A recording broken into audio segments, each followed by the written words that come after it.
مسجد نبوی میں یہ عاجز بیٹھا ہوا تھا کہ ہمارے ایک قریبی تعلق والے تھے، وہ وہاں قرآن مجید پڑھاتے تھے مسجد نبوی میں، آئے اور تھوڑی دیر بیٹھے اور بڑے ڈپریسڈ لگ رہے تھے۔ میں نے پوچھا قاری صاحب خیریت ہے؟ کہنے لگے جی بس کیا بتاؤں کہ آج میں بہت زیادہ پریشان ہوں۔ کیا ہوا؟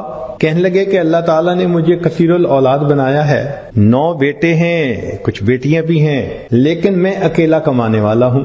چھوٹا سا گھر ہے اور ہم 11 بندے اس میں رہتے ہیں، 3 یا 4 کمروں میں 11 بندے رہتے ہیں۔ پہلے تو بچے چھوٹے تھے تو گزارا ہوتا رہا، اب ماشاءاللہ بچے جوان ہو گئے ہیں۔ میں نے اپنے سارے بچوں کو دین پڑھایا، کوئی مفتی بنا، کوئی عالم بنا، کوئی قاری بنا، سب کو اسی لائن پہ لگایا۔ اب میرا بڑا بیٹا جو پڑھ کے مفتی بن چکا ہے، شادی کی عمر کو پہنچ گیا، لیکن میں اس کی منگنی کہاں کروں؟ اول تو کوئی رشتہ ہی نہیں دے گا کہ اس کی آمدنی کا کوئی اتنا بڑا ذریعہ نہیں، اور اگر رشتہ مل بھی جائے تو میں اپنے گھر میں اپنے بچے کو الگ کمرہ نہیں دے سکتا، تو ہم کیا کریں؟ تو آج میرا ایک پرانا دوست آ گیا، اس نے مجھے بڑی سنائی، بس تو ملونٹا بن گیا، تجھے عقل نہیں، سمجھ نہیں، تیرے 9 بیٹے، تو 2-3 کو مولوی بنا دیتا، کسی کو ڈاکٹر بناتا، کسی کو انجینئر بناتا، آج تیرے ساتھ کندھے سے کندھا ملا کے کھڑے ہوتے ہیں، آج اور بھی سورس آف انکم ہوتا تیرے پاس۔ کیا نشہ تھا دین کا، تو نے سب کو ملا بنا دیا، اب جاؤ ڈھونڈو رشتے۔ کہنے لگے کہ اس میرے دوست نے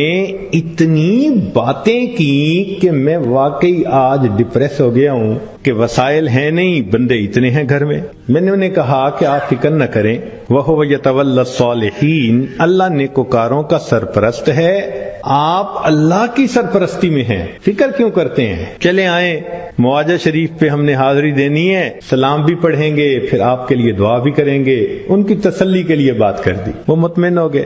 سلام کے بعد جب ہم نے دعا کی، باہر نکلے تو مجھے کہنے لگے جی کل میری بیوی نے ایک گھر رشتہ مانگنے کے لیے جانا ہے، دعا کرو کہ رشتے والے ہاں کر دیں۔ تو بہت اچھا۔ اگلے دن عشاء کی نماز کے بعد ہم بیٹھے تھے تو جناب ہم نے قاری صاحب کو دیکھا، جھومتے ہوئے آ رہے تھے اور ہاتھ میں بھی کچھ پکڑا ہوا تھا، تو مسکرا کے کہنے لگے حضرت جی ہو گیا ہو گیا ہو گیا۔ کیا ہو گیا؟ کہنے لگے جی مٹھائی لایا ہوں، کام ہو گیا کام ہو گیا۔ ہم نے کہا کیسے؟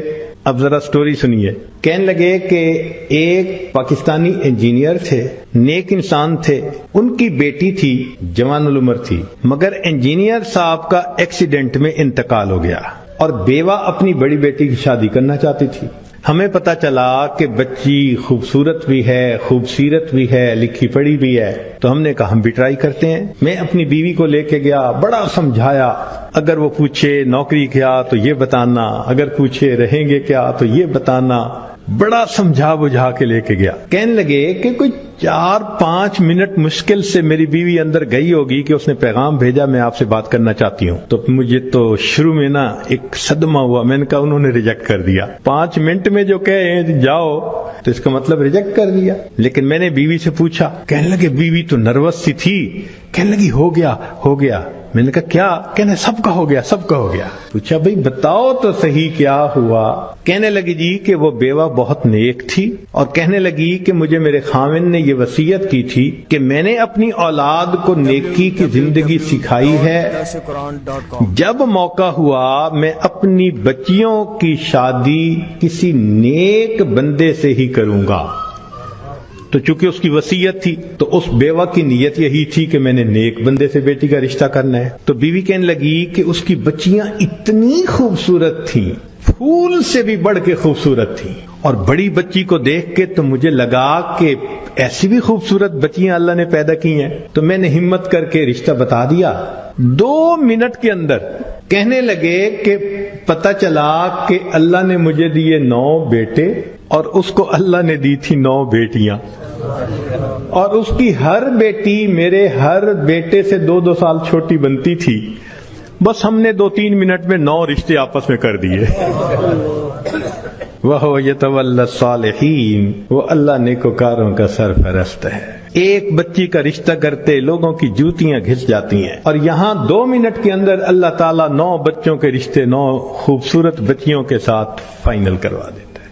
اور وہی ہوا کہ بعد میں انہوں نے ایک بچے کا رشتہ کیا، پھر دوسرا جوان ہوا تو بیٹی سے دوسری کا رشتہ، پھر تیسرے کا، چوتھے کا، ایک دن میں اللہ نے سارے مسئلے کو ختم ہی فرما دیا۔ تو جو بندہ نیک بنتا ہے یہ ذہن میں رکھیں اللہ کی سرپرستی میں آ جاتا ہے. عجیب بات ہے، کوئی بندہ سرپرست بن جائے تو بڑی سیکیورٹی ہوتی ہے، اور یہ فلاں نے ذمہ داری لے لی. کیا اللہ تعالیٰ کی ذمہ داری پہ اتنا بھی بھروسہ نہیں ہوتا؟ سوشل میڈیا پر سب سے قدیم اور سب سے ریلائبل برانڈ درسقرآن.com